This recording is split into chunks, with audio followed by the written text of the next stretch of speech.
Chapter 181. Celine, the Archbishop of the White Blood religion, swallowed nervously while looking at her arm on the ground. What's happening? Where did it go wrong? The moment she saw the boy, Raon, the vampiric urge that she'd been suppressing gushed out like crazy. That meant that his blood had a special power. She wanted to get stronger by drinking that blood. Even Daragon told her to kill him if she had an opportunity, so she immediately chanted a piece of charmed sorcery and approached him. It was perfect until that moment. He opened his arms, his eyes had lost focus. However, the moment she tried to drive her bloody hand into his heart, a deadly light sprouted in Raon's eyes, and he thrust his dagger at a tremendous speed. She quickly concentrated on the bloody energy, but the dagger easily ripped past the bloody energy and severed her arm. Drip!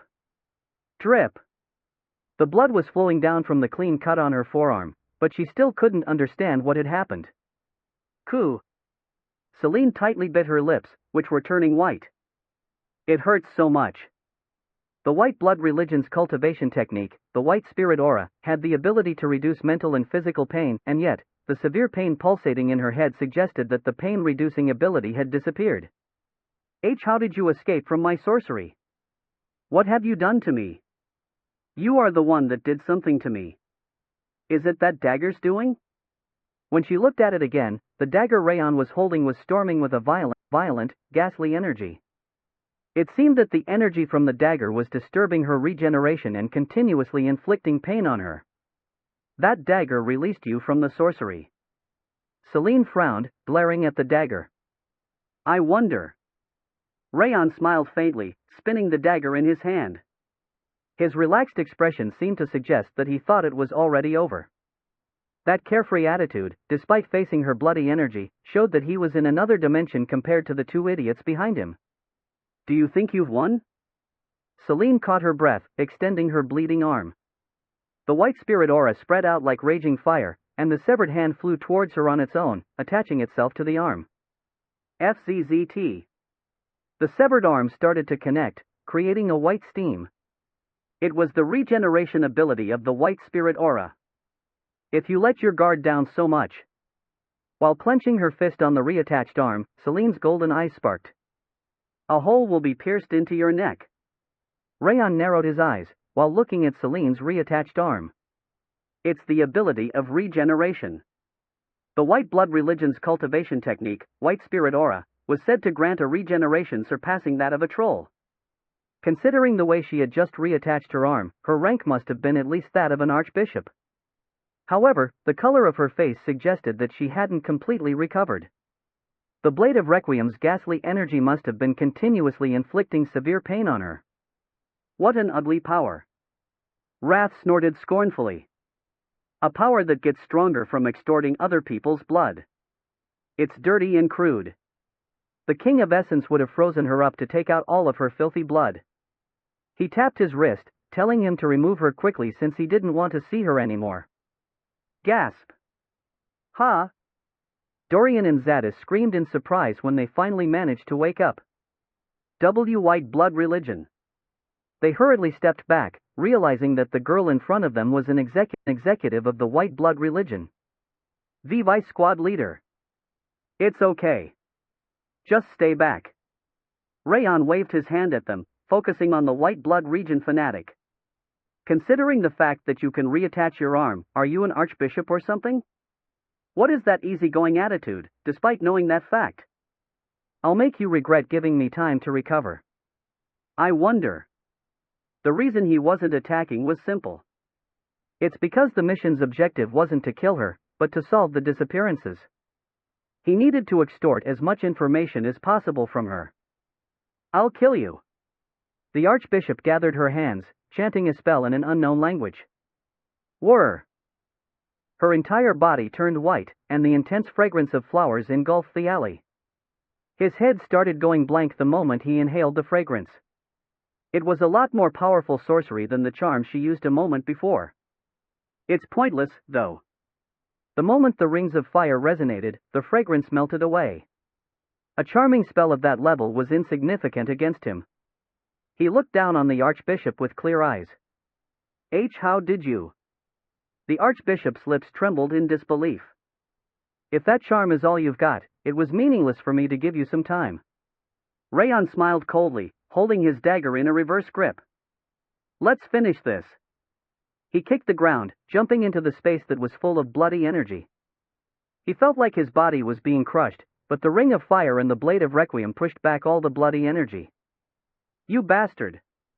The archbishop glared at him, thrusting her hand. The straight trajectory, despite her agitated state, showed that her bloody hand technique was befitting of her rank as an archbishop. However, it was a bit lacking compared to her sorcery. The archbishop in front of Raon seemed to be more focused on sorcery than martial arts. Whir! Whir! Raon rotated the ring of fire at full power, focusing on the bloody hand technique that the archbishop was using. Since it was the fundamental martial art of the white blood religion's executives, properly watching it was bound to help him. Die! The excited archbishop kept attacking him with her hand, not realizing that Raon was going easy on her. The entire alley was bursting with the energy coming from her hand, but Raon wasn't injured in the slightest. It's fast, strong, and wicked. It was simple, but that was the reason it was powerful. You cruel rat! How long are you planning to run around? I'll stop if you want. Raon applied strength to his left foot, which he was pulling back to advance instead. Gasp! He slashed down with the blade of requiem in his right hand, following the archbishop, who was withdrawing in a panic. Arg! The archbishop glared at him, extending her hand towards him. Clang! Although it was a clash between a blade and a hand, it sounded like a collision between metals. Creak! However, they weren't evenly matched. The blade of requiem's violent ghastly energy burned with its resentment and ripped into the archbishop's bloody energy. Arg! The archbishop's eyes were trembling. Now is the time. Keeping his strength in his right hand, Raon quickly moved his left hand to put the red pin on the hem of the archbishop's top. Smack! The moment he confirmed that the pin was properly attached, he twisted his body to kick her ribs. Coo! The archbishop groaned, slamming into the wall. PSSH! Without missing the opportunity, Raon dashed at her and pierced her shoulder with the blade of requiem. Grotesquely colored blood gushed out like a fountain. Qua! The archbishop tore out her own flesh from her shoulder in order to run away, escaping to the side. I'll kill you! She straightened her finger and pointed ahead. A white light was shot like a flash from the end of her fingernail.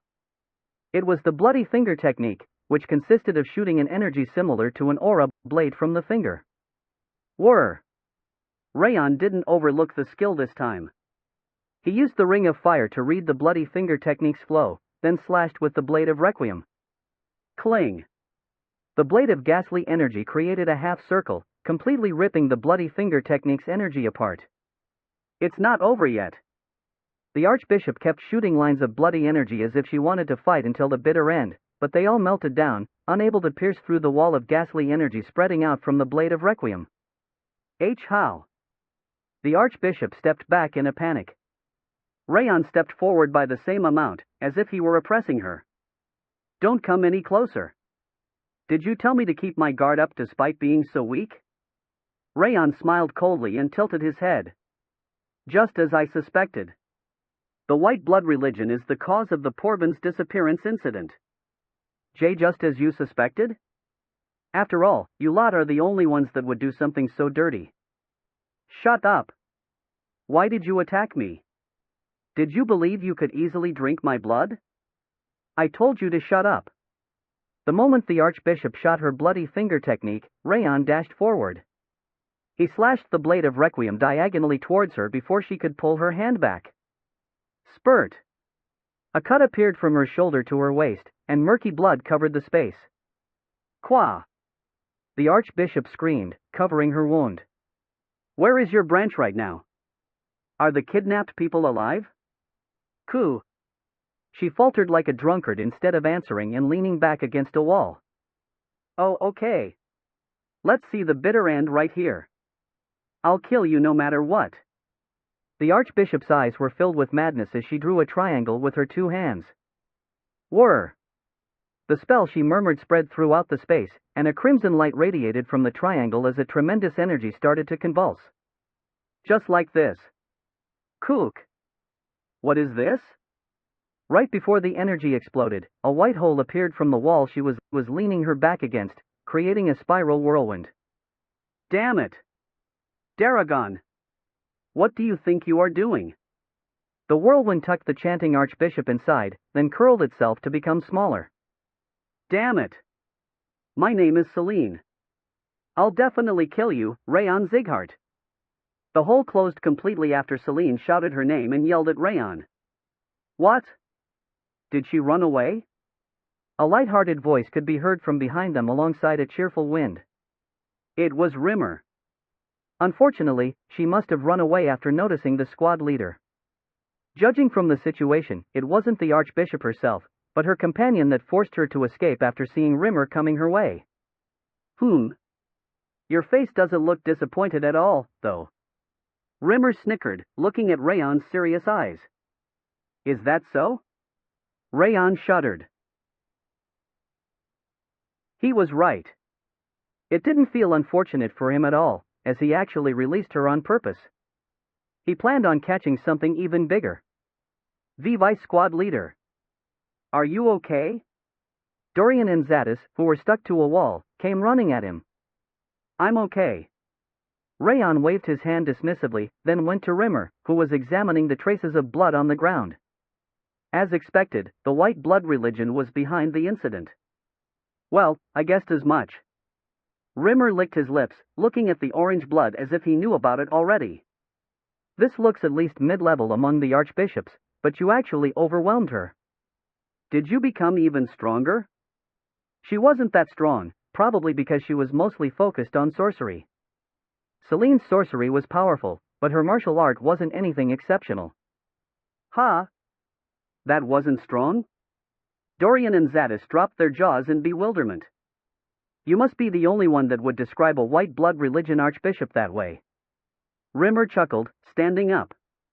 It's a shame.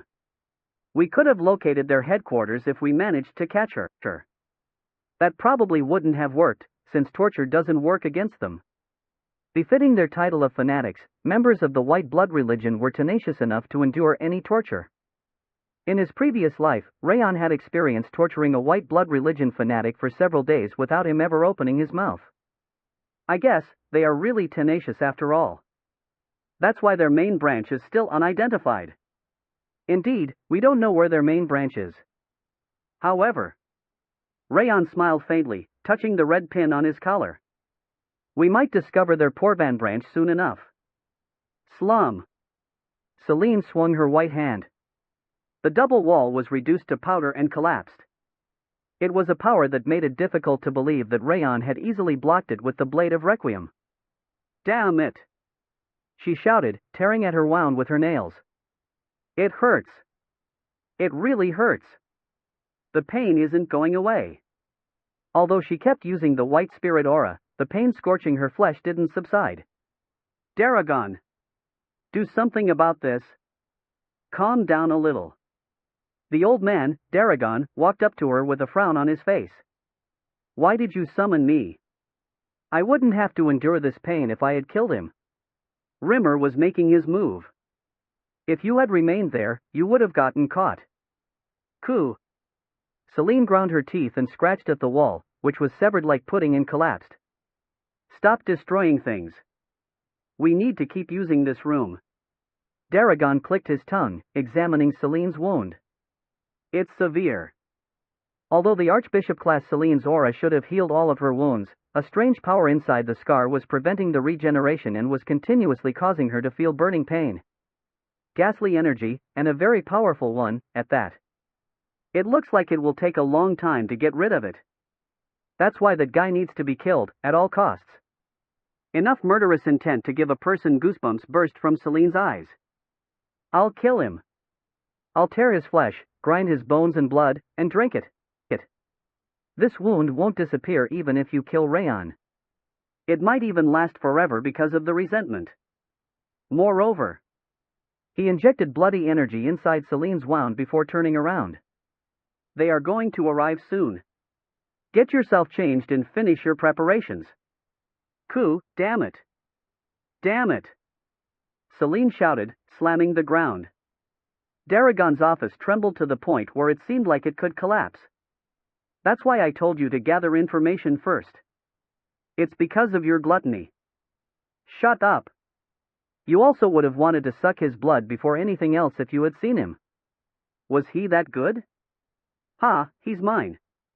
I have no intention of getting over this after all he did to me. By any means. It wasn't a complete loss. What? While you were getting shredded by him, the plan on my side succeeded. Daragon snapped his fingers and the office door opened. Men wearing white robes entered to put a man and a woman, who were unconscious, down. They were Inyld and Princess Jaina, who were hospitalized in the clinic after being defeated by Raon. I personally went to capture them after I heard the news that they were at the clinic. If we can take these two, it'll be extremely profitable for us. The King of Bakr is going to rampage. He might even declare war against Sieghart. Didn't Morel install magic artifacts on them? Of course. I removed them all before bringing them here. Do you think I'm an amateur like you? Daragon's wrinkled mouth curved into a thin, jeering smile. I'll give you Inyld if that person allows it, so you can drink from him and heal that wound. What a sly old man. Selene acknowledged her defeat, then frowned. It looked like her anger had also died down, as her golden eyes turned calm. However, none of them noticed the glowing red pins on Inyld and Jaina's clothes. Raon abandoned his original plan of going to the Thieves' Guild, instead going to the city hall with Rimmer. He entered the conference room alongside Morel, who was staying behind, and the swordsmen and magicians that had returned. We managed to discover the enemy's identity. Raon covered the conference room with an energy barrier so that the sound wouldn't escape before stepping onto the platform. Ha! Really? So fast? Wow! It wasn't just the light wind, the jaws of Morel and Solomon's magicians also dropped. It was normal for them to be shocked, as he had discovered in a few hours something that City Hall couldn't figure out in several months. I'm sure many of you must have expected this already, but the ringleader of the disappearances is the white blood religion. He took out a cloth covered in Selene's blood while mentioning the white blood religion. People's eyes wavered upon seeing the murky light, which didn't look like the blood of a living creature. Unpleasant color. White blood religion. I knew it was them. Coup. Those nasty bastards. As expected of armed organizations of the Six Kings, the Light Wind and Solomon didn't fear the white blood religion of the five demons. Instead, they were filled with fighting spirit. However, one person was spreading an extremely intense murderous intent instead. Martha. Her black eyes glowed like the hellfire, spreading a frightening murderous intent. It was fierce enough to make everyone inside the conference room turn back to look at her. Why is the beef girl acting like that? Was it the white blood religion? Raon narrowed his eyes, looking at the vicious fire burning in Martha's eyes. He thought she just had a peculiar personality because she always looked angry so far, but it was apparently because she was a victim of the white blood religion before joining Sieghart. How did you get that blood, and where did you encounter the white blood religion? Morel pointed at the cloth with Selene's blood, his eyes wide. Religion? Our religion, sir? Coup. Raon repeated the end of his sentence. Morel gritted his teeth and added sir to the end. On my way to the Thieves' Guild. Raon told them everything about his fight against Selene, and about her running away. Why you cut an archbishop and made her run away? But he became a swordsman only recently. Ha! Morel's eyes were trembling in disbelief, and the magicians of Solomon were also swallowing nervously. Seriously, you? Bayan also exclaimed in shock. White blood religion. Runan and Martha were just staring at the bloody cloth, but their emotions were completely different. Unlike Runan, who wasn't really feeling anything as she looked, Martha was glaring at it as if she wanted to kill it dead immediately. It's regrettable. Morel turned his head, sighing briefly. They aren't going to reappear anymore. No matter how crazy the white blood religion is, they aren't going to make their move after Sieghart and Bakr discovered their identity. He was right. Since they needed to take away the people they kidnapped, they should be preparing their escape. However, it was different this time. Slam! As Raon was about to speak, the conference room's door burst open and Zadis, who said he was going to visit the clinic, entered. We are in big trouble. He immediately continued, his hands trembling. Princess Jaina and Inyald, who were in the clinic, have disappeared. What? Ha? Everyone stood up in surprise upon hearing that the princess and Inyald had disappeared.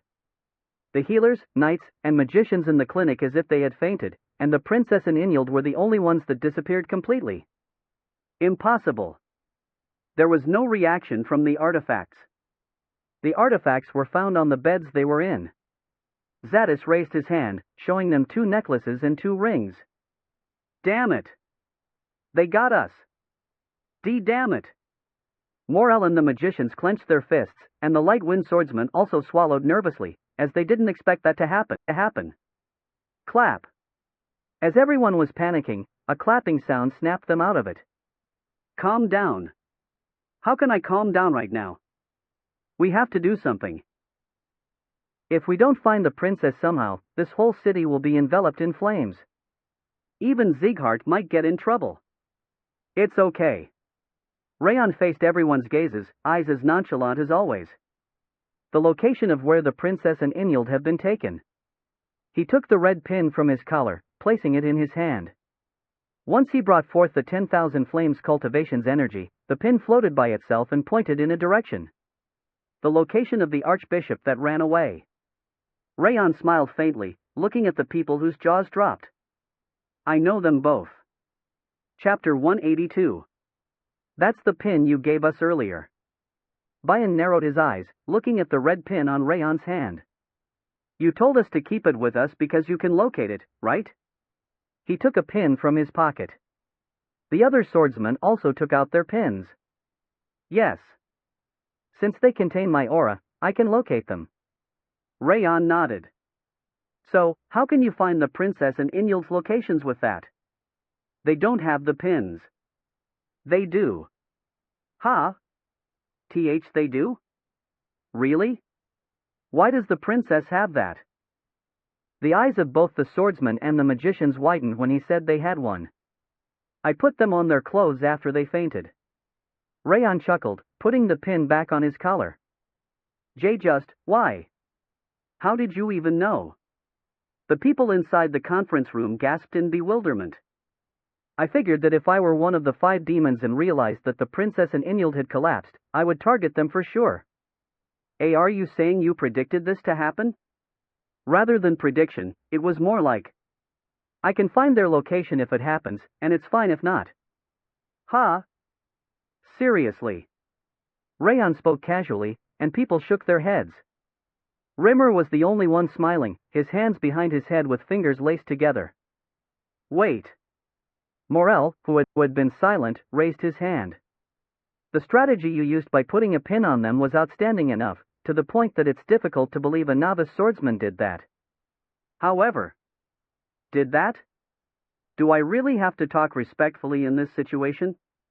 The contract has to be abided by. Did that, sir. However, they even removed my artifacts. There's no way your pins remained intact. No, they are still there. Raon definitely shook his head, pointing his finger at the pin Bayan was holding. That pin is made of flaming steel. Since it's made by melding my aura into the heat of flaming steel, no one except for me can feel anything special about the pins. Now that you mention. Morel swallowed nervously, then nodded. I can't feel any energy from the pin. Before Raon mentioned it, he didn't even notice that the pin contained an aura. He just thought that it was a red pin. What the hell is this guy? His might in action surpassed his age, and his preventative measures were pretty much perfect. It was difficult to believe that he was a novice in every aspect. He would have believed it if he was a veteran, or even the head of an organization. He's probably better than that ruffian elf. To be honest, Raon looked like the Light Wind's leader, rather than Rimmer, who was spacing out to the side. One more thing. Raon raised his finger. There's another reason why I'm sure that Inyald and Princess Jaina's locations are correct. Another reason? Yes. The Archbishop of White Blood religion that fought against me is with them. Ha? Do you even know about the Archbishop's location? Upon mentioning that he knew her location, people's eyes started to waver violently. How do you know that? I put a pin on her clothes while fighting her. Wait. You put the pin on her while fighting? Against an archbishop? Bayan gasped in bewilderment. Yes. I could have killed her on the spot, but I released her on purpose, since we needed to figure out the location of the Porvan branch. Raon nodded. Just like a hunter that released a rabbit to find their den, he released the archbishop to discover the location of their branch. And that plan worked perfectly. Where is their location? Let's attack them right away. Morel stood up while flapping his robe, urging him to attack. Sir Morel and Solomon have to stay here. What? Why should we? Why should we? Why should we, sir? Just like I said before, the Archbishop's companion can use a sorcery to move long distances. If he manages to escape, he will come to Porvan's center to either avoid attention or take hostages, which you need to stop. Magicians are better than swordsmen at dealing with something like that, after all. Even so, the princess and my student are there. We obviously have to go. You have to think about the big picture right now. We are better at attacking, and Solomon is better at protecting everyone. But, because Raon's argument was objective, Morel bit his lips, unable to insist any further. Moreover, there might be people that aren't white blood fanatics mixed in there. It will be difficult for you to distinguish between them while using your magic. Coup. We will save the princess and Inyald at all costs, as long as they are alive. I swear it. Raon saluted with his sword, his eyes serious. It was his vow as a swordsman. Ha, all right. Morel sighed in resignation, lowering his hand. Thank you. I'll leave the protection of Porvan to you, then. Raon bowed at Morel before looking at the light wind. Let's go. We are leaving right away, before they notice the pin's presence. He left the conference room right after saying that. Coup? Yes. Martha ran out while grinding her teeth, and the other Light Wind members followed her with nervous expressions. There's nothing left for me to do. Rimmer slowly stood up, smiling like a slippery fox. Rimmer. Morel grabbed Rimmer's shoulder when he tried to leave. What the hell is that monster? He was pretty surprised when he overwhelmed and beat up Inyald, but the shock he felt just now was in another dimension from that. He couldn't believe that he was only 17 years old. He's even better than him.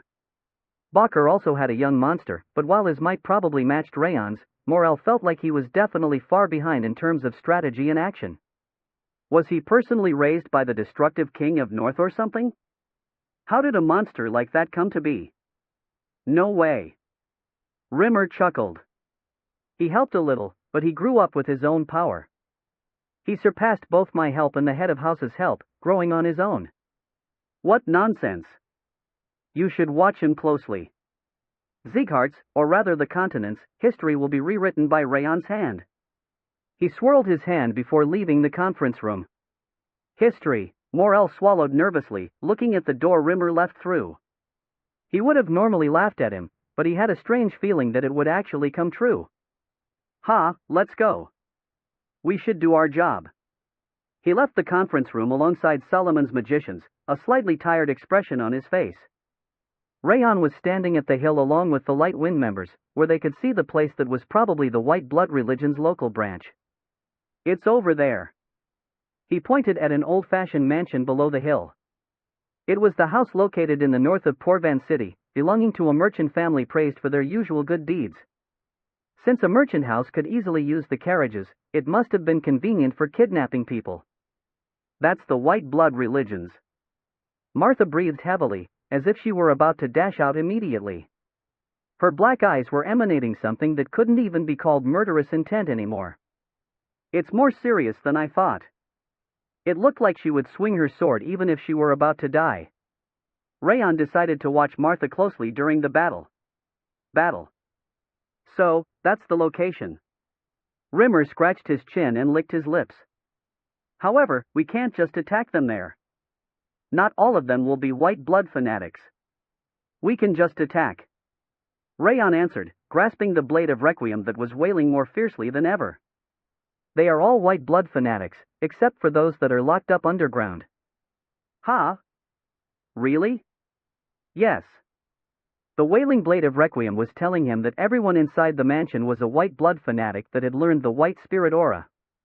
The first team attacks from the front, and the third team attacks from behind. The second team infiltrates from the right side and rescues the hostages underground. Make sure to always maintain the light wind formation as you move.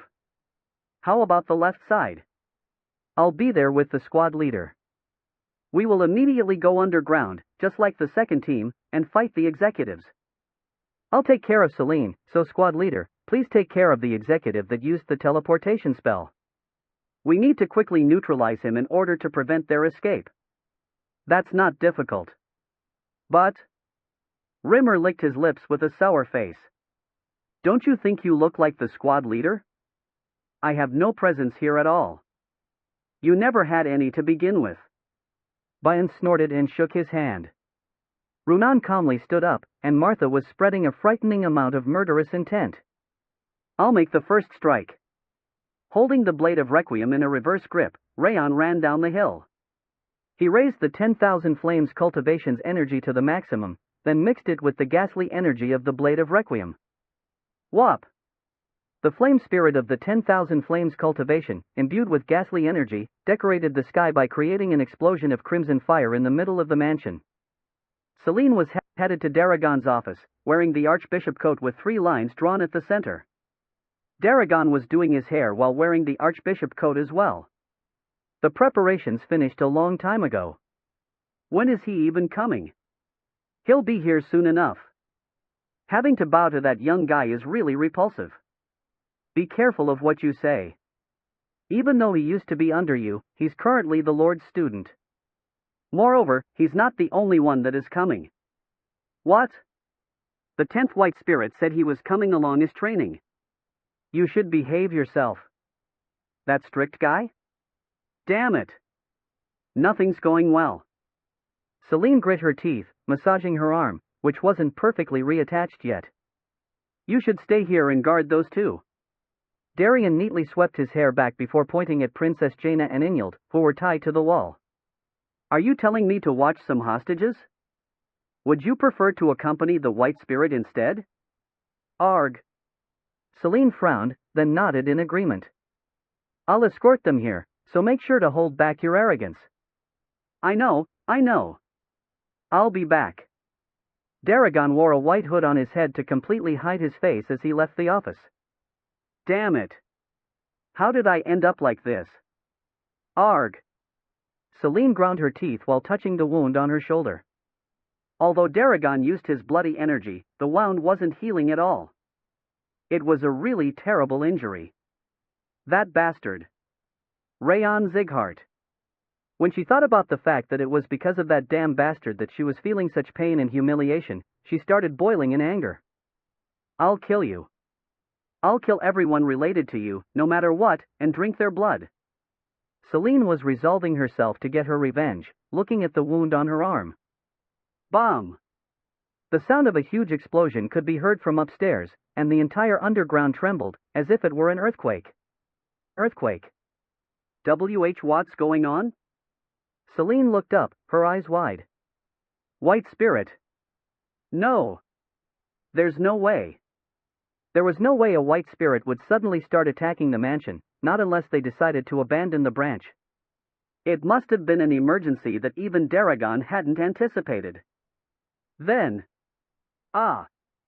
Upon feeling the energy from upstairs, Celine bit her lip so harshly that it nearly bled.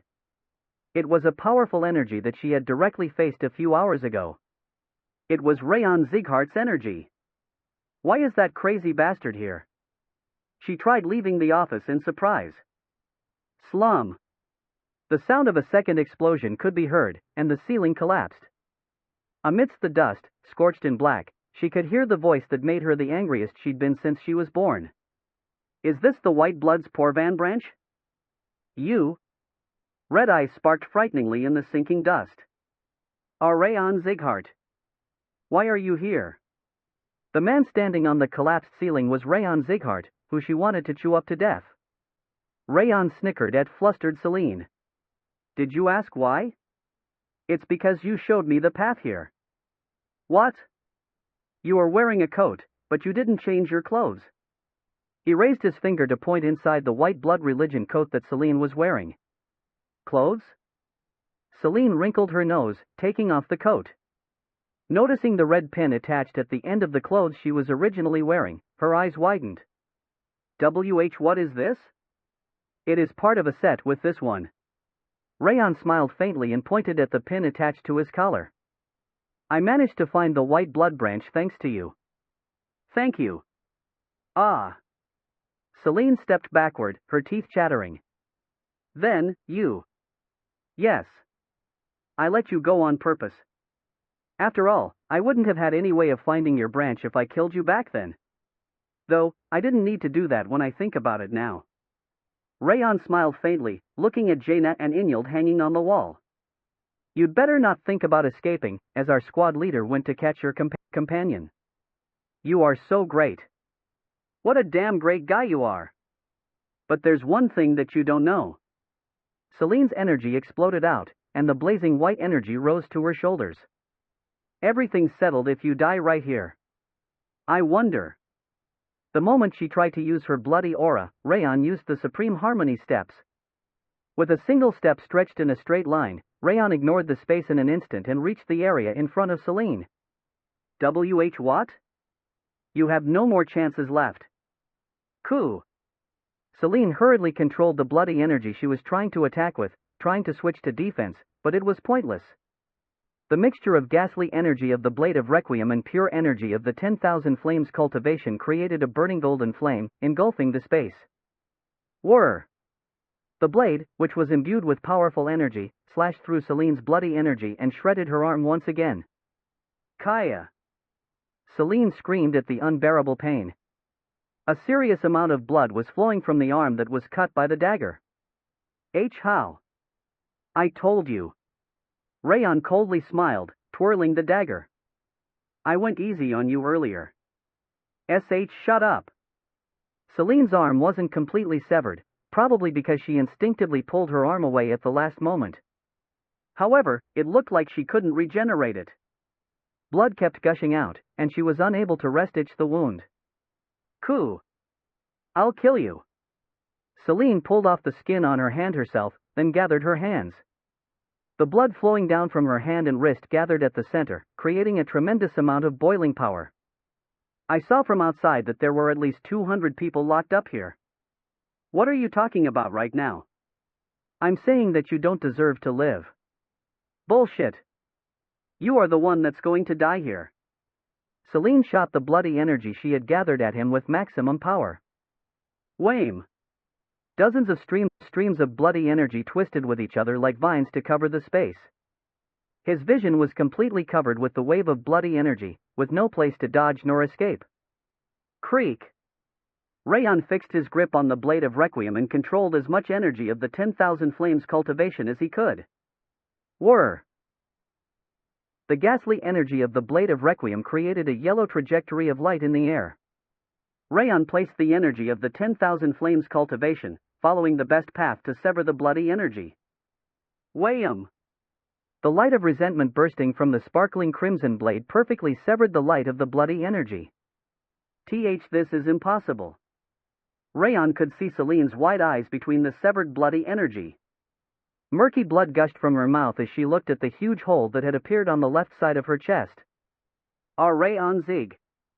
Celine collapsed backwards before she could finish calling Raon's name, gasping out her final breath. The Blade of Requiem is the best for fighting the white blood religion, after all. Raon caressed the Blade of Requiem, which seemed to be sucking up Celine's blood. Heavenly Drive was also a legendary sword, but the Blade of Requiem was the best when it came down to fighting the white blood religion. Raon. Raon looked back upon hearing the soft voice coming from the door. Runan and Dorian were there. We've finished rescuing the hostages. She waved her hand, telling him that she had accomplished her mission. Any casualties? No. Good job. Please take the rescued people outside. Runan nodded in acknowledgement, going back to the corridor. Then, I'm also leave. You should stay here. He bobbed his finger towards Dorian, who was about to follow Runan out. Sorry? I have a job for you. Raon smiled coldly, looking at Princess Jaina, who still hadn't woken up. The dog that barks constantly needs a collar. Clap, clap, clap. Jaina slowly opened her eyes at the sound and feeling of someone slapping her cheeks. Ha! The man in front of her was Raon Zieghart, who was the biggest eyesore in the world. What's wrong with you? Why are you in front of M? Ha!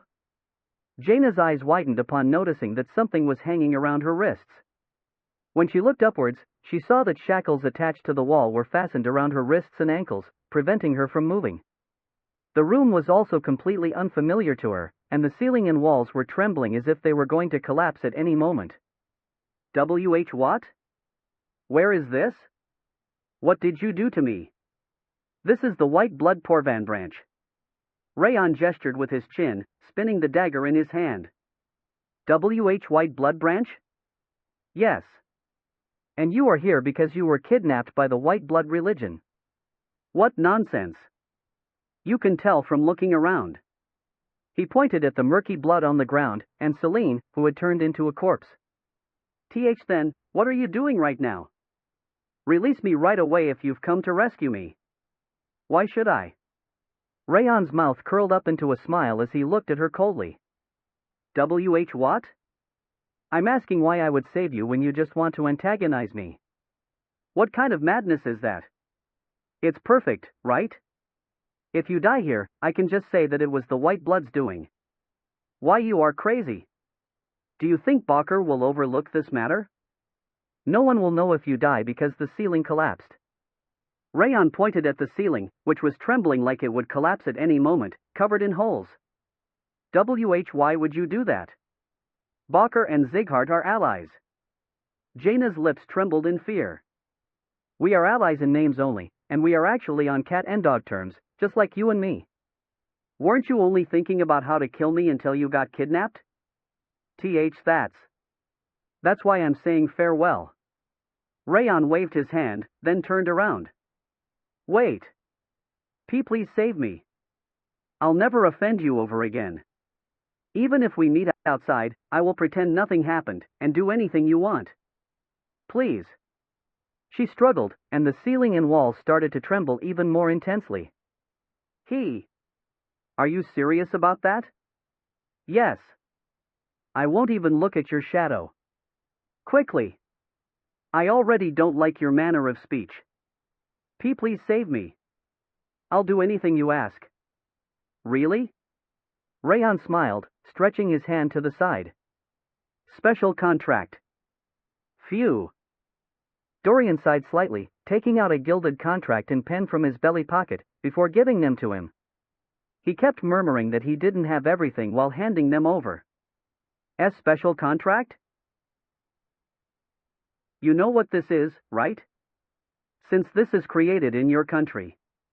A special contract was different from a normal contract, since the contractors were forced to abide by the contents because it was imbued with magic. This sounds good. Raon wrote on the contract that Jaina Bakker would grant 3 requests from Raon Zieghart, no matter what. Sign. Are you seriously telling me to sign to something like this? Like this? Like this, sir. But you said you would do anything. But these contents. Fine. I'll add that I won't make you risk your life. Are you satisfied? Ah. You don't want it? That's fine, then. Raon nodded, putting away the contract as if he didn't mind it.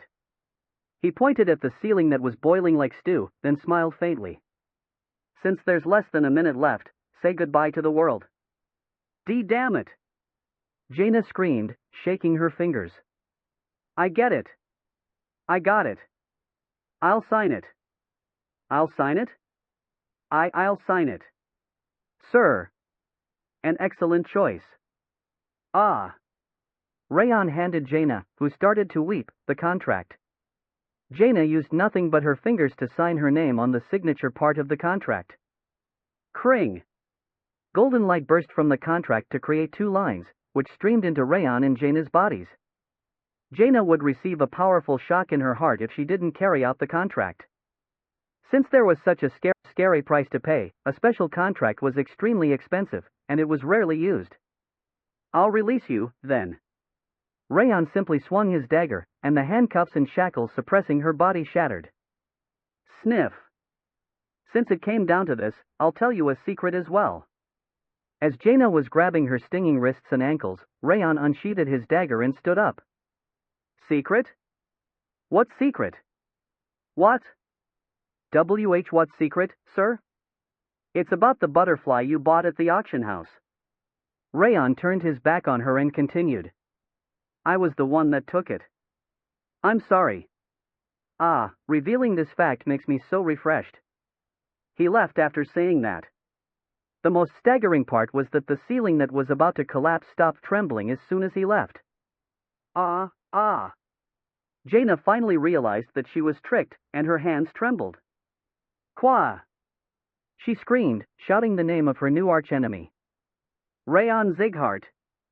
Chapter 183. Vice Squad Leader. Dorian came up next to him, glancing at the room Princess Jaina was in. Isn't there going to be a war if that that princess speaks about what happened here after she returns to Bakr Kingdom? He frowned while looking at the contract in Raon's hand, worried about the consequences. She will never do that. Raon shook his head, shaking the contract to make it flutter. What? Why? After all that happened? You know that she is a very prideful woman, right? Of course I do. She was tenacious enough to follow and bother us at the gambling house, just because we didn't sell her something. Dorian rubbed his belly pocket, saying that he was even more worried because of that. That's why. Raon chuckled, then continued. Do you think someone with that much pride would tell people that she signed a one-sided contract with the collateral of Zighart, just to survive? I'm sure she's slapping Inyald's cheeks by now to confirm whether he heard it or not. If you are curious, he was unconscious. To prove him right, the sound of a cheek being slapped could be heard from the room. Whoa. Dorian looked up to Raon in bewilderment. Then, how are you going to use that contract? This? It's best to not make use of it. Raon carefully folded the contract. What? Why? Isn't this an opportunity to unilaterally benefit from her? This is the leash that's attached to the princess's neck, so that she can't act rashly towards us in the future. She is going to avoid me from now on because she's scared of the requests I could make. That's why I wrote 3 requests. I can make 2 orders and leave the last one forever. Whoa. Dorian's jaw dropped, as he had never considered something like that. He seemed slightly terrified. Hungry demon. You are a hungry demon. Wrath was shaking all over, his blue eyes distorted. You have the appearance of a human, but you are no different from the hungry demons of Devildom. No. You are even worse. Their insatiable hunger isn't only limited to hunger for you. What are you talking about now? Are you trying to turn everyone in the world into your slaves like this? If it weren't for the natural qualities and wisdom of the King of Essence would have turned into your slave as well. What a terrible guy. The King of Essence is the monarch of Devildom. He will never submit to anyone, so don't try anything with him. Wrath shook his hand, telling him to not even think about holding him by a leash. What are you even saying? You are my first doormat. Raon wanted to say that, but he stopped himself, as that would be killing the goose that laid the golden egg. How did you even come up with that? Dorian gasped as he looked at the contract. I can't believe he is the same age as me. Whenever Raon made a decision or took action, it always resulted in the best possible outcome. His action patterns and strategy now felt more surprising than his might. He had a new side of him each time a layer was peeled away, just like an onion. You are more mysterious than me. Raon chuckled, looking at Dorian's belly pocket. There was nothing more mysterious than a pocket that had everything he ordered, despite him saying that he didn't have much. Me? I'm the definition of ordinary. I guess there isn't anyone that is ordinary in the world anymore. It's true. I'm the most ordinary person in the world. But an ordinary person doesn't carry around a club, a log, or a boulder. I told you that they are necessities. You can't deny that they were useful, right? That's true. He was right. The log, boulder, and the club were all useful at some point. He was a peculiar and funny guy, all the same. They are finally here. He quietly turned his head, hearing footsteps from behind them. Jaina and Inyald were faltering as they came out of the room at the end of the corridor. By the way. When Raon judged that they could manage by themselves, and was about to go upstairs, Dorian tilted his head. What? How did you shake the ceiling and walls earlier? It's simple. Raon placed his right foot on the ground, then started shaking it while using aura. The vibration transferred to the walls and ceiling, making the entire corridor tremble as if it were going to collapse. Leg shaking? It's simple, right? He grinned, then went upstairs. Wow. Dorian resolved himself, looking at the walls and ceiling as they stopped trembling. He would rather die than become Raon's enemy. He's such a scary person. As soon as Raon reached upstairs, a powerful voice could be heard. Regain your postures, right line. They are coming back. He followed the voice, and Bayan and the third team's members were perfectly stopping the attacks from the white blood fanatics by maintaining a small light wind formation. Die in the name of the blood god. The white blood fanatics didn't simply die upon death, they exploded with blood smoke, which was one of the blood spells in their sorcery. The foggy smoke was infused with bloody energy, assaulting Bayan and the third team. It's blood smoke. Hold your breath and retreat 5 steps. Get into the lengthening posture for the left line, and purifying posture for the right line. Bayan remained calm despite the blood smoke spreading. He gave proper instructions to the team, slashing the white blood fanatic running at him without hesitation. Show the blood demons the power of Zigheart. Woa! Kill the evil demons. Thanks to Bayan's appropriate orders, the third team members courageously defeated the white blood fanatics. A few injured people could be seen, but the injuries weren't serious. It looked like they would win the battle without much difficulty. I expected no less. Raon smiled in satisfaction as he watched Bayan focus on the battle. Bayan was the one that could be entrusted with the light wind in his absence. His stability had certainly returned with his comeback. Aren't you going to help them? Dorian pointed at the third team that was still fighting against the white religion fanatics. They will never grow if I help them with everything. Actual battles were the best opportunity for warriors to grow. It would have been a different story if their lives were in danger, but joining them in a battle like that wasn't helping them, as it would kill their potential instead. Let's go to the lobby. Since he had checked on Bayan and the third team, next up was the first team that attacked from the front. Since there were more white blood fanatics at the front than the back, they might have been having a more difficult battle. And I'm concerned about Martha. The beef girl's eyes were certainly strange. Yes. She has a grudge.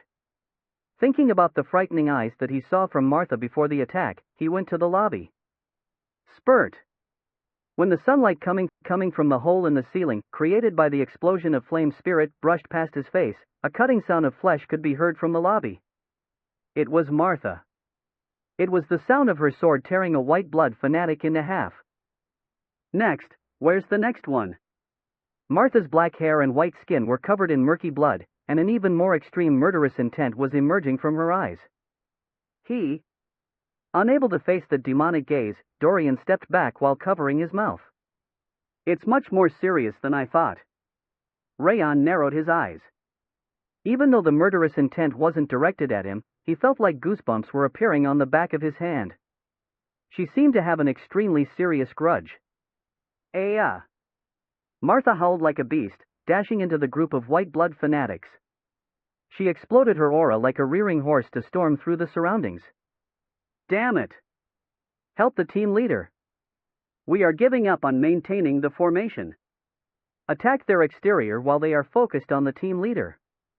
Since their team leader Martha was rampaging like a raging tiger, the first team defeated the panicking white blood fanatics one by one instead of maintaining the light wind formation.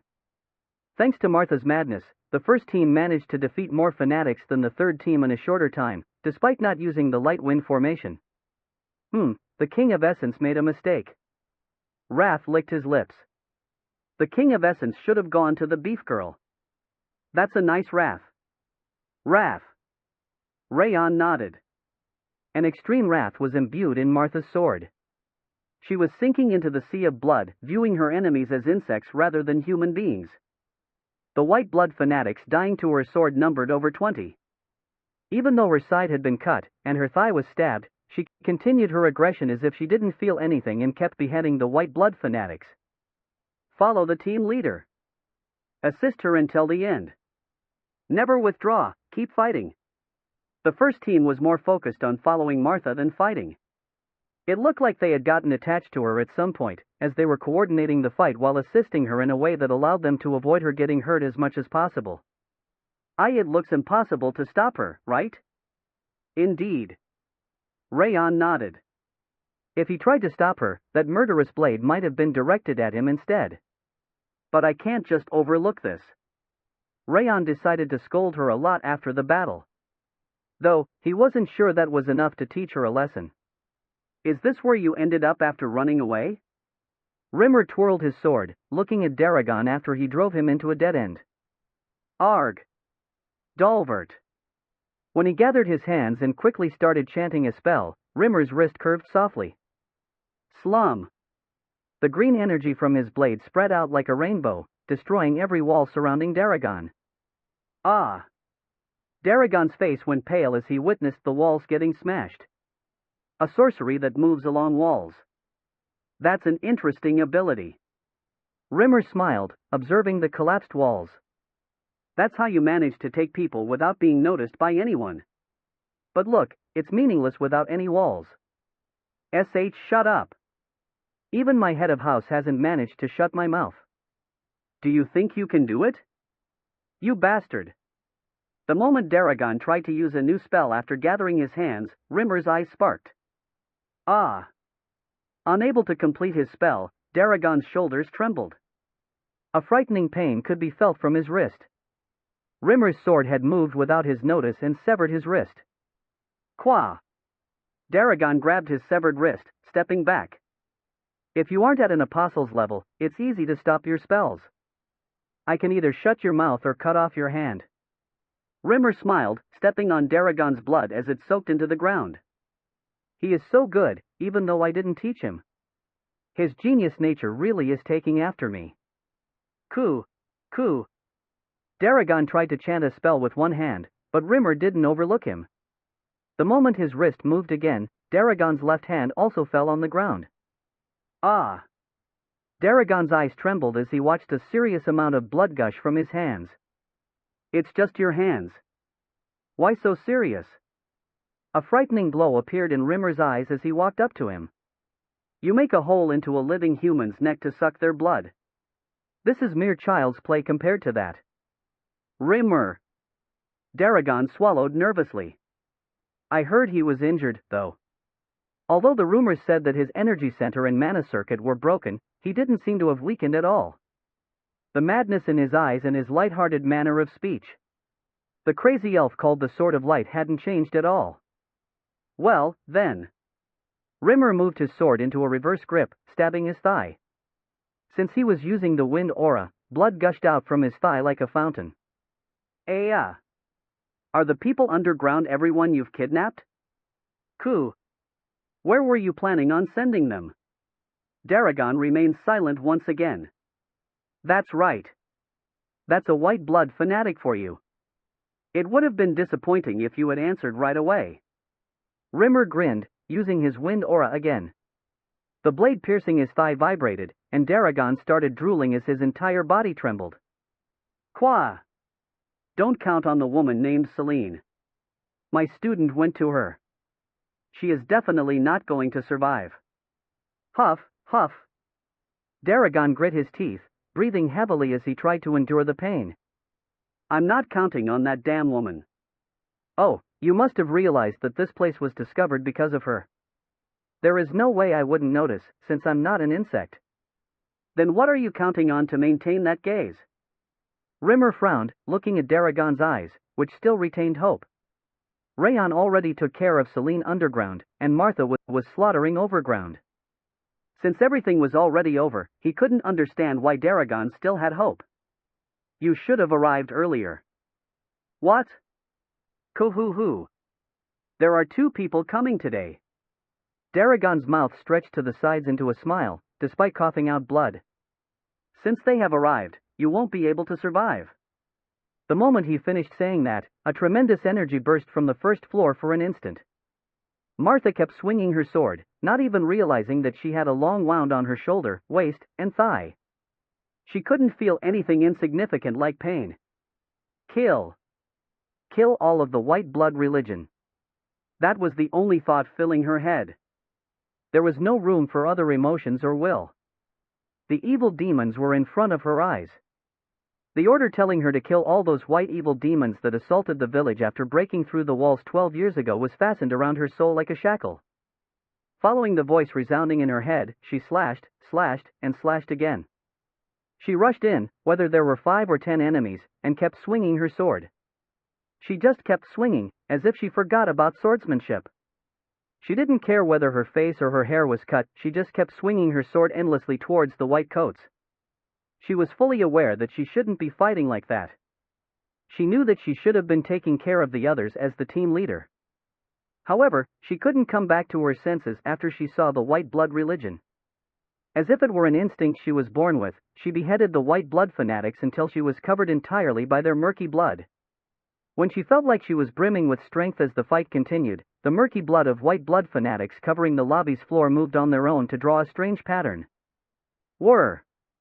A white light came from the center of the pattern, and a tremendous energy burst out, sending chills down her spine. Ah! Martha opened her mouth for the first time since the start of the battle. Crack! Crack! She grit her teeth, noticing the 10 spheres engraved on the left side of the chest of the white coat. She slowly raised her head.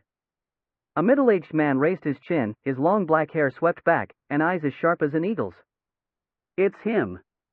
It's that bastard.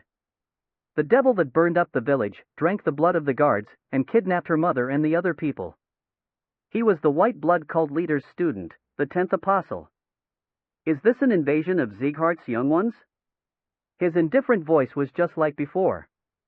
The 10th apostle slowly raised his hand. A diagonal scar could be seen on his hand. It was the hand that turned countless people into bloodbath, the hand that took away her mother and people, and the blood that turned the village into ash. It was the devil's blood that she wouldn't be able to forget even after her death. Whir! The concentrated bloody energy was boiling in the 10th apostle's hand, as if it were about to explode. Ah! The light wind members that followed her were frightened by the tremendous energy in the 10th apostle's hand, unable to move, as if their feet were tied. You son of a bitch! Martha overcame the instinctive fear with her wrath, rushing forward. She wasn't trying to save the team members. Definitely not. In order to kill the 10th apostle, in order to disturb his job, she swung her sword. Slum! The moment she collided with the tremendous energy coming from the 10th apostle's hand, her wrist snapped as if it would break, and blood gushed from her mouth. If it weren't for the azure cloud that her father had given her, she would have instantly lost her life. Coo! Although not even a second had passed, she felt like her whole body was being smashed. She wanted to hold out, but it was impossible. The difference in power between them was as wide as the gap between heaven and earth. Again. It's happening again. In order to take revenge against that devil, in order to see that no one else would die by that devil's hand, she kept training with her life on the line, but the difference in power wasn't reduced at all. All she ended up doing was throwing away the life that her mother had saved for her. Creak! Strength left her hand. She wanted to tell her team members to run away at least, but she couldn't even do that. Ah! I'm seeing you in a new light. It was a good choice, Martha. The moment Azure Cloud was leaving her hand, Raon's low voice could be heard in her ears. But you can't do it by yourself. The indifferent but slightly warm voice touched her heart, and her vision was dyed with a crimson flame. Chapter 184. The moment a man with tremendous energy surged up from the blood on the floor, Raon understood.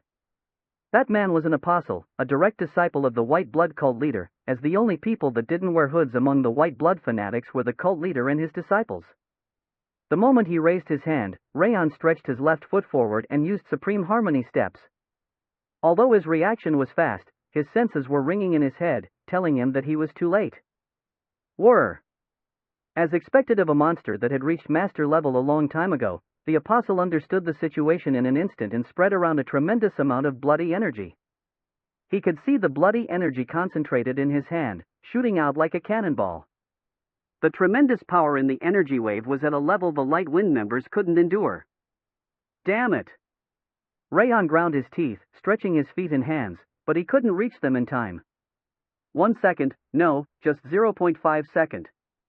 While he was running while suppressing his nausea, Martha stepped forward and thrust her sword. Slum! The wrist holding her sword snapped in less than a second, but it was enough. Raon stepped right next to Martha, drawing heavenly drive. He shot the flaming storm on the white blade right away. Whoop! The wall of flames surged up like a tidal wave, melting the bloody energy of the apostle completely. He could see a middle-aged man with 10 spheres drawn on his coat over the subsiding flame and bloody energy. The 10th apostle. He had an indifferent expression on his face, as if his attack getting blocked wasn't a big deal. Huff! Martha's teeth chattered and she knelt. However, she didn't stop glaring at the 10th apostle. You son of a bitch! What did you do to my mother? What did you do to everyone in Aling village? With her eyes filled with wrath, a weeping voice burst from her. The sorrowful voice tightened his heart. Aling village? Was there a village like that? Hearing the 10th apostle's emotionless response, the flame in Martha's eyes flared up once again. You! I don't know where that village was, but people brought to the main branch mostly end up dying. Your mother should have become someone's food as well. It is an honorable matter. You son of a bitch! Martha shivered as she stood up. Raon forced her to stop when she tried to attack him right away. Raon! He is not something you can face. Fuck off! I'm going to kill him. Even if it's you. I'm not facing him either. What? He's right. He's mine. A cheerful voice could be heard from the floor. Bomb! The green wind exploded the lobby, and Rimmer burst in. Sieghart's sword of light. The 10th apostle frowned, looking at Rimmer's relaxed smile. It's been a long time, 10th apostle. I wanted to kill them before you arrived. What a shame. I already killed your underling before getting here.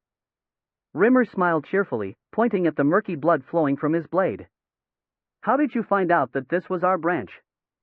Did you think I would tell you that? What arrogance! Do you believe you can fight like before, with that broken body? We won't know until we try. Then conversation is unnecessary. Indeed, we don't need to talk. Rimmer shook the blood from his sword, and the 10th apostle created a white spear in the air. Tap! The moment a rock falling from the ceiling reached the floor, the two disappeared. Slum! Rimmer and the 10th apostle, hiding their presences, clashed their sword and spear between them, a thrilling amount of energy waves spreading around them. Rumble! The ground started shaking, and the mansion shattered into pieces and started to collapse at that single clash. 7th apostle. How long are you planning on staying hidden there? Once the 10th apostle called the 7th apostle's name while facing Rimmer, another man surged from the center of the lobby. It was a pretty-looking man in his 20s, with purple hair and narrow eyes. Raon swallowed nervously. That's... He could feel the powerful energy of someone that surpassed the wall at an early age, at the latest, in their mid-20s. Master.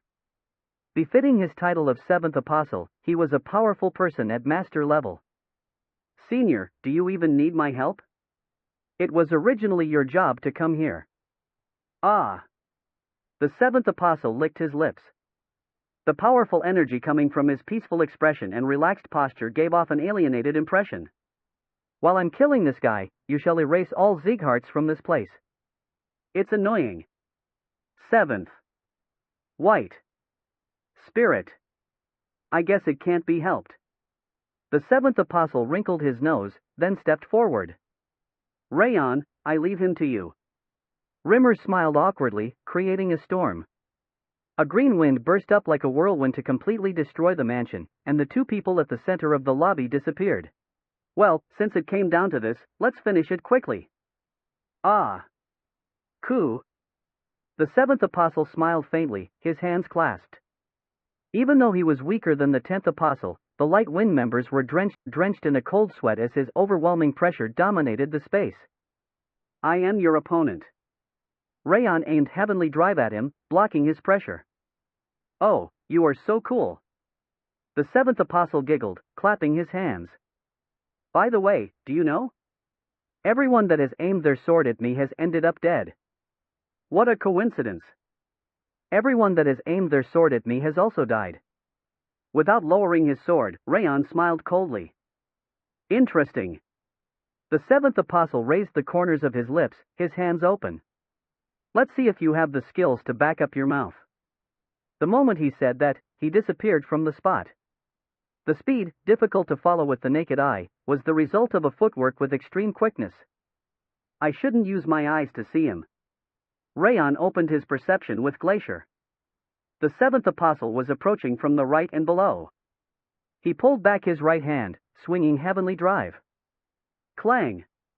The 10,000 flames cultivation's aura inside heavenly drive burned fiercely, fending off the seventh apostle's hand as it was thrust at him. Ha! Did you block it? He frowned. Raon blocking his attack wasn't something he expected. It's my turn now, right? Raon stomped the ground, hacking with the fangs of insanity. The snow-white blade, containing a fierce principle, targeted the seventh apostle's neck. Whir! The seventh apostle changed the direction of his ankle to deflect heavenly drive, then mildly slashed with his hand. Although his speed and power were at a different dimension, it was the same as Celine's bloody hand technique. The trajectory is the same. Despite being much more powerful, the trajectory was the exact same as Celine's. Kring! Raon deflected the seventh apostle's bloody hand technique counterattack with a paper-thin difference, then thrust heavenly drive towards his heart. Clang! Clang! The seventh apostle didn't panic, taking a step ahead to fend off heavenly drive before it gained enough momentum. It looks like you are skilled enough to talk. The seventh apostle thrust with the bloody hand technique again, a smile on his face. He became even faster, as if he were trying to see how Raon would react. Raon couldn't even see the trajectory anymore. It's a relief that I watched it beforehand. Raon breathed heavily and used the ring of fire. The resonating rings drew the trajectory of the bloody hand technique that Celine had shown him before. Raon slammed the sword's hilt into the seventh apostle's hand, which was following the same flow. Wasting time was unnecessary. Raon slashed towards the seventh apostle's neck as he frowned at the sudden pain. Clang! The seventh apostle repelled heavenly drive with his left hand instead of his right, which bounced back, before stepping back. Considering the fact that you were reading the trajectory so easily, you already knew about the bloody hand technique. The two clashes were enough for him to figure out that Raon already knew about the bloody hand technique. I guess. It's obvious that you would learn about the white blood religion's martial art in order to attack them. The seventh apostle stretched his hand into the air. The strange, shining light looked like a gathering of water drops, creating a huge sword in his hand. It wasn't an ordinary sword, it was a saw sword, one with saw blades attached to it. In appreciation for that preparation, I'll use my weapon as well. And, twirling the saw sword like a toy, he spread around a frightening murderous intent. Let's finish this quickly, since it's getting boring. He disappeared once again before the voice faded away. Left side this time. Raon focused Glacier's perception, and he was able to feel the seventh apostle moving at a tremendous speed. He thrust the fangs of insanity towards his approach. Clang! The clash between the saw sword and heavenly drive created an enormous shockwave. The remains of the mansion collapsed completely. Rumble! Raon and the seventh apostle pushed their sword and saw sword against each other, meeting in the middle of the mansion, which was filled with gray dust. What are you? How did you block that last blow? It's a trade secret.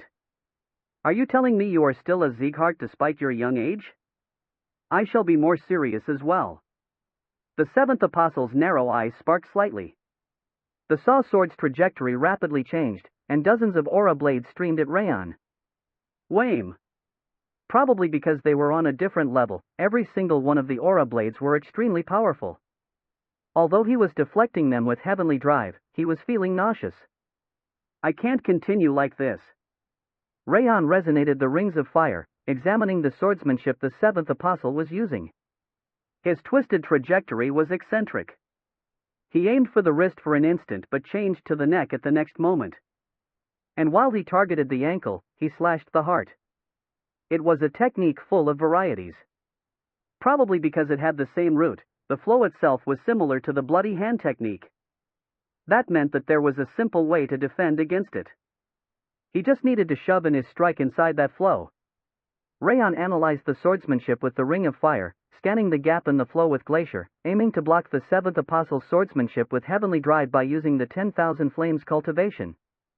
The three energies systematically engaged with each other, allowing him to block the seventh apostle's swordsmanship without much difficulty despite his higher level. Clang! Clang! Clang! Each time heavenly drive clashed with the saw sword, the seventh apostle's expression stiffened. His lips trembled in disbelief. How do you know about the shifty blood sword? The name of the strange swordsmanship he used was apparently shifty blood sword. I told you, it's a trade secret. Raon grazed the floor with heavenly drive, only to strike upward. The flaming strike raged in a curve like a fishing hook, slashing through the shifty blood sword and engulfing the seventh apostle. Wham! The seventh apostle frowned, gathering the white spirit aura. A white current surrounded his body, crushing the flame. You are rather good for your age. I admit that my judgment was incorrect this time. You deserve to witness this. He chuckled, raising the saw sword. Bumpy aura blades tangled and entwined with each other on the saw blades before radiating a magnificent light, turning into perfectly materialized energy. Astral energy. Raon chewed his lips. It was astral energy, which was a master's symbol, and the proof of surpassing the wall. The seventh apostle apparently decided to use astral energy in the fight. Since it would be annoying to take it back right away, don't die in a single strike. He grinned, kicking off the ground. Instead of coming from the left or right, he charged from the front, slamming down the saw sword that was imbued with astral energy. Let's do it. Raon didn't withdraw. He drew out the 10,000 flames cultivation to the max, swinging heavenly drive up towards the astral energy-covered saw sword. Slaam! The contest between the two swords created crimson sparks, and the ground burst with a scream. Ha! The seventh apostle's narrow eyes opened up in bewilderment. His half-revealed eyes clearly reflected his shock. Are you stopping the astral energy with an aura thread? What have you even done? It just happened. Raon smiled faintly, catching his breath. Rimmer was right. Unlike when he was at Haben Castle, his aura thread was currently capable of blocking an astral blade. However, he could feel a numbing pain from his energy center. He'd almost been injured internally by blocking a single blow. The power of astral energy with the intent to kill was definitely on another level. It's annoying, but somewhat interesting. Fine. Let's see how far you can go. The seventh apostle nodded, then barraged him with astral energy. The shifty blood sword's trajectory became even more eccentric, and the power it contained was fierce. That power was capable of tearing apart bone and flesh upon contact.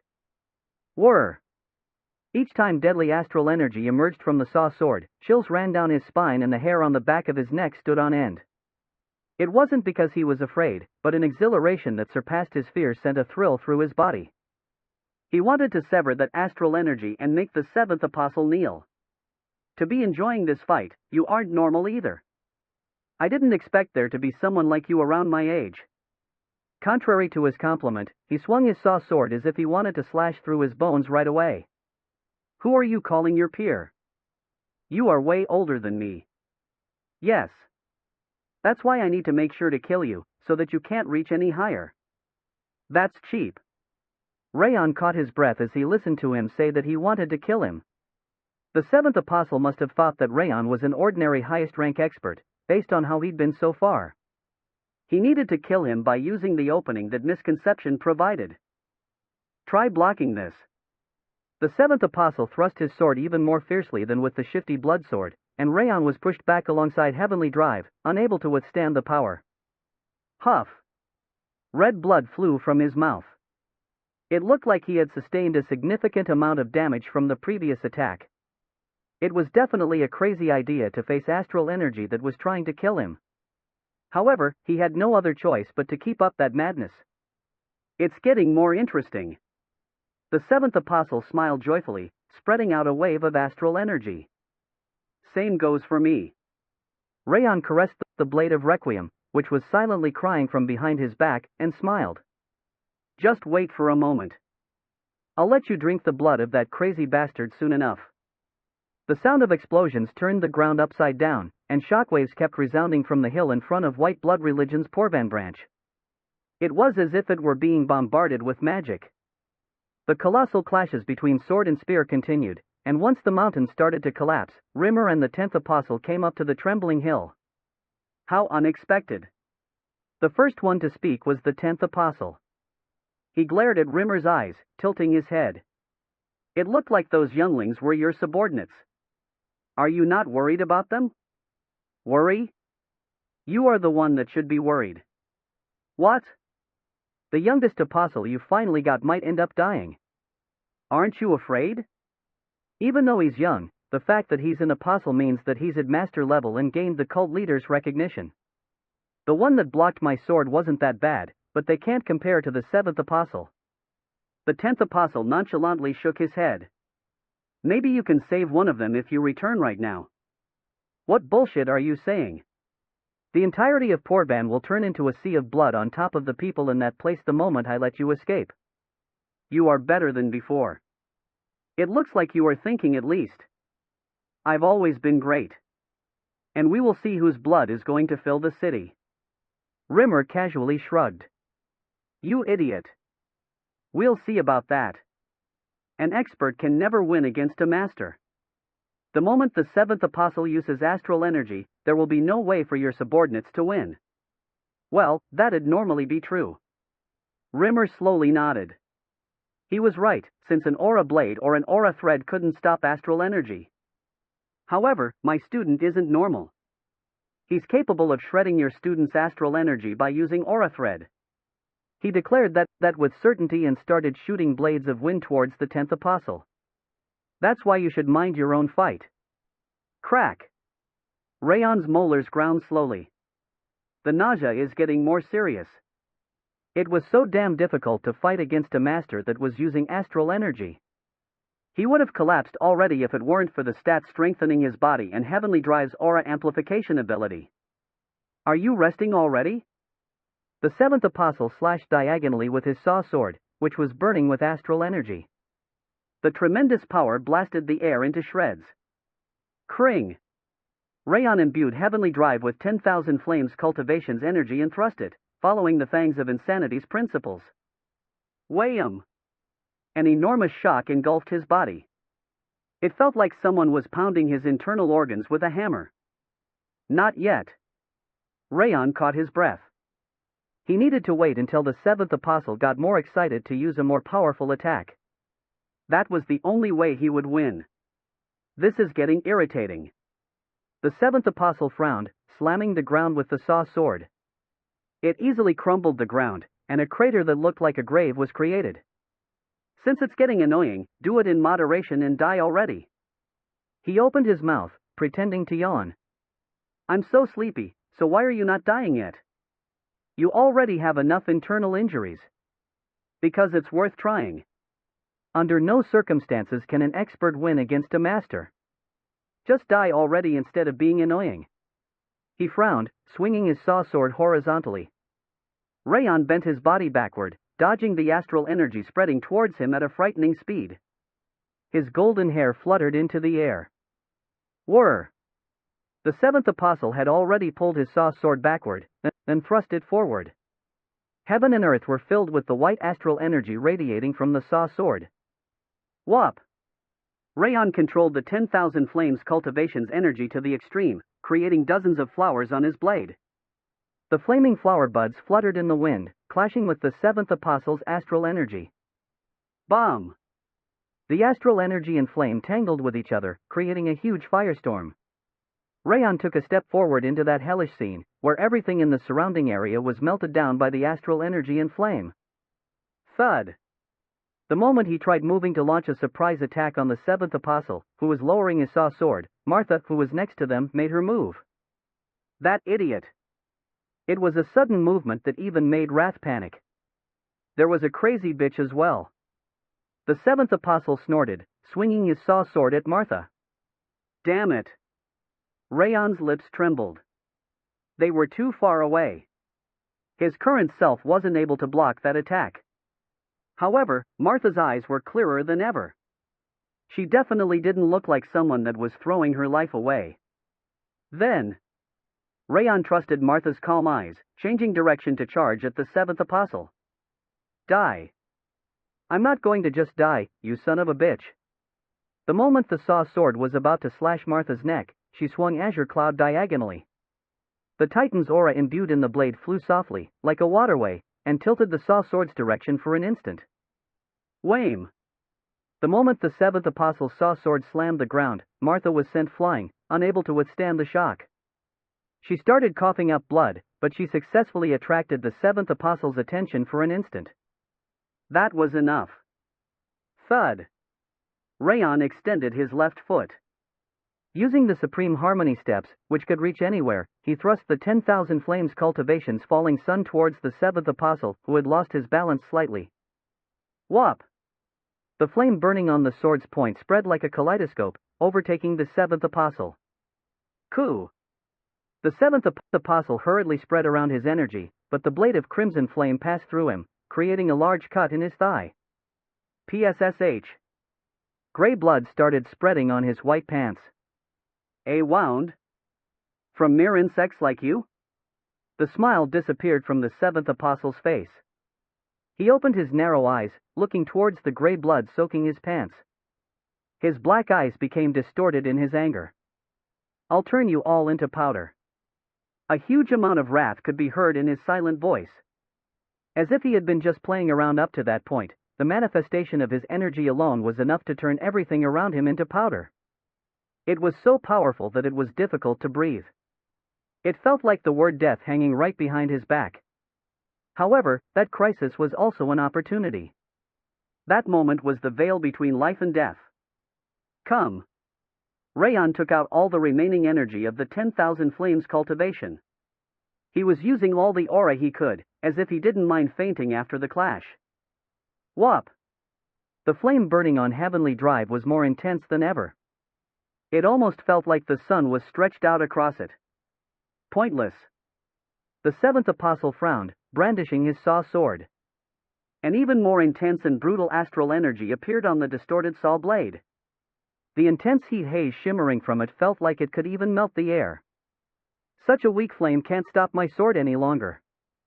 Approaching with heavy steps, he amplified the astral energy on his saw blade even further. Brandishing the saw blade, which grew as huge as a club, his mouth curved into a deadly smile. I'll send you off all at once so that you won't feel lonely. The seventh apostle approached him while dominating the space, slamming down the saw sword. It was a simple attack, but it was pretty much a heavy sword that could crush the body. Once the ferocious astral energy started falling down, fissures appeared in the distorted space. Ah! Is it over? The moment everyone in the area fell into despair, crimson lightning appeared from Raon's eyes. It's the same. The seventh apostle's attack had the exact same flow as the swordsmanship he'd been using. Even though it contained tremendous power, it was possible to pierce through it. It had the same flow. Whir! Raon thrust his right arm, which was pulled back, forward. Heavenly Drive was engulfed in crimson flame, forming the shape of a dragon's head with its mouth wide open. 10,000 Flames cultivation, 10th flame. Flame Dragon Art. The 10,000 Flames cultivation's technique with the highest firepower was shot towards the opening created by the seventh apostle. I knew you would do that. The moment the flame dragon art deflected the astral energy, about to pierce through the seventh apostle's heart, a terribly calm voice could be heard from him. I knew that you would aim for the moment I became excited. He spoke as the saw sword twisted in a direction that should have been impossible, aiming to sever the neck of the flame dragon created by heavenly drive. You fought well, but this is as far as you go. As soon as the dragon's head was torn off by the saw blade of astral energy, the seventh apostle smiled coldly, thrusting his left hand. Die. Raon's eyes retained their light, despite facing the extremely deadly hand. That moment was the true opportunity. He thrust heavenly drive and drew the blade of Requiem with his left hand, which he had pulled back. Whir! As if it was complaining that he had held it back for so long, the blade of Requiem created a clear resonance, emanating a terrible amount of ghastly energy. Ack! The seventh apostle noticed it, creating a huge barrier with bloody energy, but it was already too late. The blade of Requiem's trajectory was the fastest path he had created himself. Raon Zighart-style swordsmanship. First form, Frost Pond. The magnificent halo appearing on the blade of Requiem mercilessly ripped the seventh apostle's bloody energy to shreds. Chapter 185. Bomb! After the explosion created a huge crater at the midpoint of the mountain, Rimmer and the 10th apostle stepped back, glaring at each other. Your might is completely different from the rumors that claim you are disabled. The 10th apostle narrowed his eyes, slamming his white spear into the ground. His eagle-sharp eyes were glowing fiercer than before. Rumors are always frivolous. Rimmer smiled, twirling his sword before supporting it on his shoulder. If the entire continent knows a rumor, it can't be wrong. Did you overcome it with a different method than martial arts? I wonder. It doesn't matter. An intense murderous intent crawled out from the 10th apostle's emotionless eyes. I have advanced, while you were stagnating in order to overcome your injury. He raised his spear once again. The white astral energy that burst from the spear's blade distorted the atmosphere. Yes. Everyone must have been advancing. However, recovering isn't the only thing I've been doing, either. Rimmer smiled faintly while raising his sword. He controlled his breath so that he could open the sword field creation at any moment. Then I didn't need to control my power from the start. The 10th apostle swirled the spear in the air before stomping the ground. Contrary to the collapsing ground, the enormous energy wave burst into the sky. The astral energy became concentrated, as if it were evolving to the next level, and created a huge spark. This is a bit unexpected. Rimmer frowned slightly, looking at the 10th apostle's astral energy burning on the blade of his spear. My first mission might be my last one. Do your best at enduring it, so that you won't die in a single strike.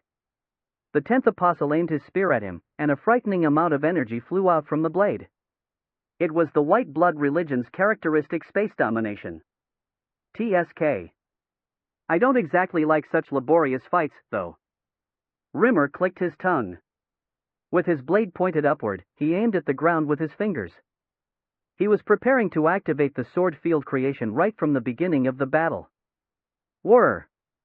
As the entire mountain was collapsing from the wave of aura emerging from the two people. Bomb! A powerful aura blasted from the mansion, which was now powder, and someone's vitality has been reduced to less than half. Without saying anything, Rimmer and the 10th apostle transferred the power they were about to use to clash with each other to their footworks, dashing towards the mansion like rays of light. ZZZT. The blade of Frostpond blended with the ghastly energy of Blade of Requiem and pierced through the bloody energy of the 7th apostle, creating a deep wound in his chest. This is nothing. He tried swinging his saw sword as if it weren't a big deal, but that was a mistake. The second blade of Frostpond was even sharper. Gosh! Just like the waterfall bouncing back up upon reaching the pond, the blade of frost followed the silver trajectory to pierce through the right side of the 7th apostle's chest. Tisk! Raon clicked his tongue. He was aiming for his heart, but the right side of his chest was pierced instead. The 7th apostle reacted in that short instant, managing to avoid his heart being pierced. It seemed that he didn't reach master by playing hopscotch. Coup! The 7th apostle stepped back, faltering. Although his heart was safe, having his chest completely ripped apart must have been a serious injury, as gray blood gushed from his mouth and the astral energy in his saw sword gradually lost its light. Whir! The regeneration ability of the white spirit aura was healing his body, but it seemed to be a struggle because of the huge wound. Thud! Raon kicked the ground, leaping forward. His body was also in a worse state from using the Flame Dragon art in Frost Pond despite having been internally injured, but he needed to finish him right away. He wasn't going to get another opportunity. Whop! He used Flame Spirit of the 10,000 Flames cultivation with Heavenly Drive. The flaming crimson flower petals spread out through the wind towards the seventh apostle's vitals. Qua! With a shout that sounded like a scream, the seventh apostle exploded the bloody energy in his saw sword. It spread out in a circular shape to clash against the flame spirit and created multiple explosions. Everything's over if I withdraw. Raon endured the fierce explosion with his body, stabbing his opponent with the blade of Requiem, held in reverse grip.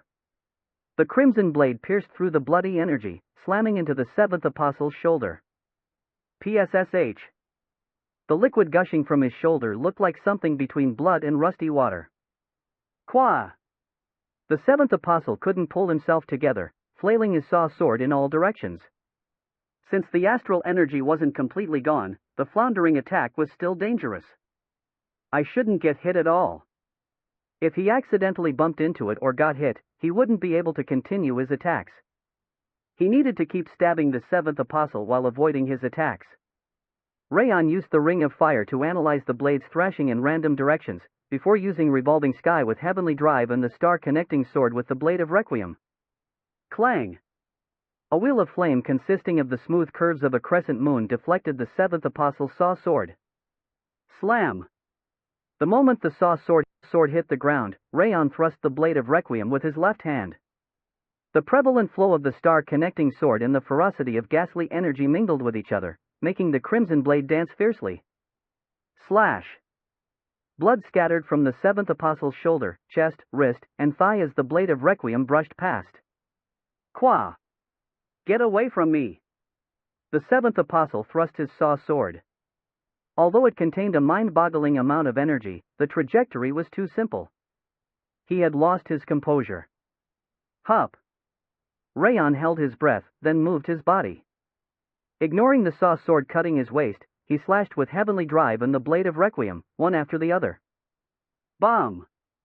The moment the two blades were about to reach the seventh apostle, the concentrated bloody energy in his chest exploded with a white flame. Rumble! The mansion's foundation finally collapsed, and Raon fell to the underground corridor where the villagers used to be caged, as did the seventh apostle. Huff! Huff! Raon glared in front of him, breathing heavily. The seventh apostle could be seen over the fiercely rising smoke. His hair was disheveled, his body was covered with blood, and his eyes had lost focus. Judging from the way he was holding his saw sword downward, he didn't seem to have any strength left to raise his sword. The end was near. I'll finish. Raon! The moment he fixed his grip to walk towards him, the deadly sensation that he used to feel when he was an assassin could be felt as he heard Raph's warning. Coup! He didn't even have time to look back. I need to give up on an arm. He twisted his body, resolving himself to give away an arm for the price of retaining his life, when the cheerful sound of wind could be heard. Clang! A powerful shockwave exploded from right behind him at the clash of tremendous energies. As he was sent flying by the shockwave, someone's hand grabbed his clothes to stop him. Ha! Raon looked around and frowned. Why are you always late? It's cool when the protagonist is late. Rimmer grinned, releasing his grip. The one that attacked him from behind wasn't there anymore. The moment he clashed against Rimmer, he used that force to instead end up landing right next to the seventh apostle. 10th apostle. Raon furrowed his brows, looking at the 10th apostle as he supported the seventh apostle. Can't you even kill an enemy despite being the protagonist? He has surpassed another wall in the last 20 years. He got a bit too strong. Moreover, I didn't have time to stop him because he ran here right after that young guy was defeated by you. Rimmer shrugged, pointing at the seventh apostle. But looking at the way you almost killed the seventh apostle, I have no excuse. His eyes were clearly reflecting his surprise. He apparently just wanted Raon to hold out against him, and never imagined him actually defeating the seventh apostle. Coup, as senior. I can't believe what I'm witnessing right now is reality. The 10th apostle frowned, looking at the 7th apostle, whose entire body trembled in pain. The fact that a master had lost against an expert was surprising, even for him, someone that had a seemingly unbreakable composure. Did you do this? The 10th apostle's agitated gaze was directed at Raon. What if I did? He nonchalantly nodded, facing the 10th apostle's terrifying energy wave. Even though you are at the highest rank, an expert managed to defeat a master. This can be called a history in the making. I didn't lose. I was just careless and made a mistake. Mistake?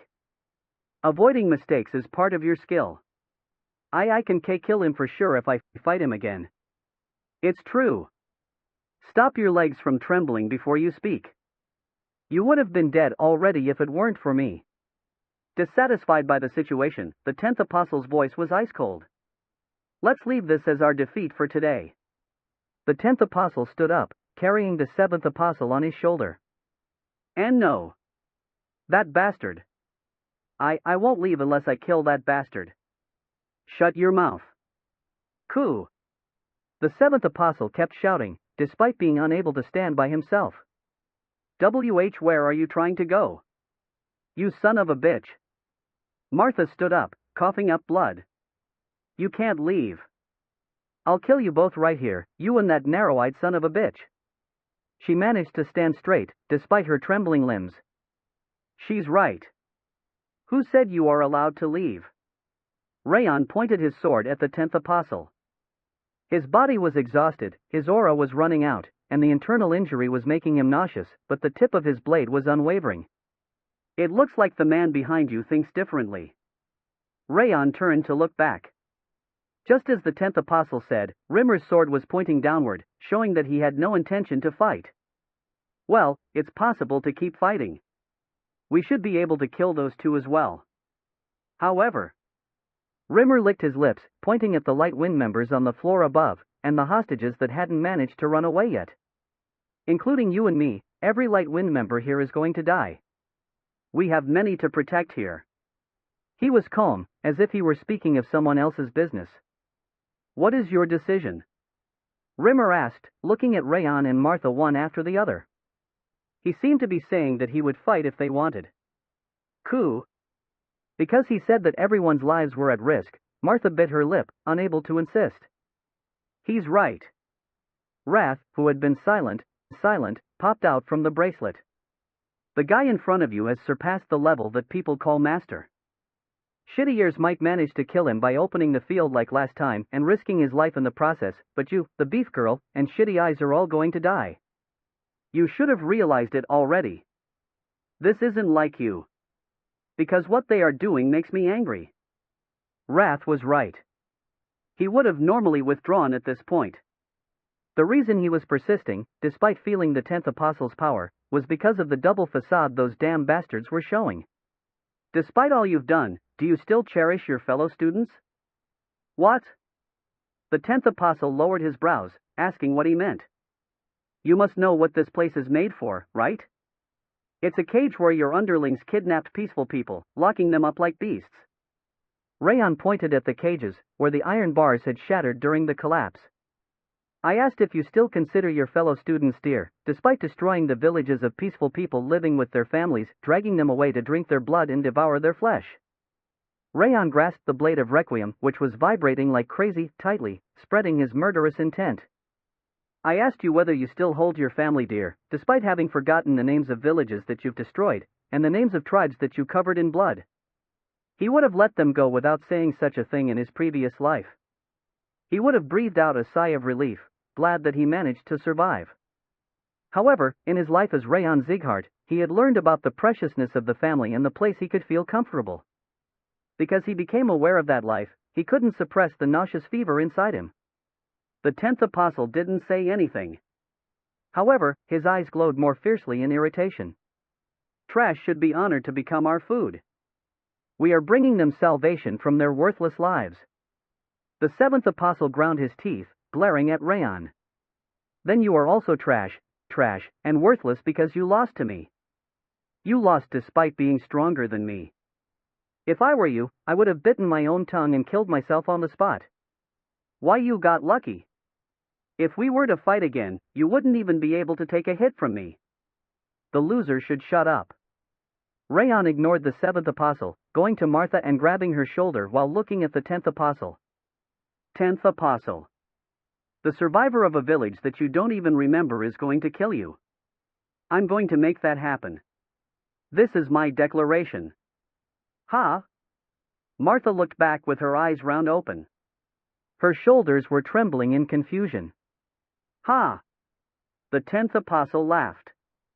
It sounded like both a mockery and his way of accepting the challenge at the same time. Why, you will die in my hands before that happens. I'll find you and kill you as soon as I'm healed. The 7th apostle raised his trembling finger. It's impossible for you. What? I'll have become a master before our next encounter. You won't even hold a candle against me when we are both masters, not when you've already lost to me while I'm an expert. You'd better run away as soon as you see me. You arrogant bastard. The 7th apostle's face turned red in anger and embarrassment.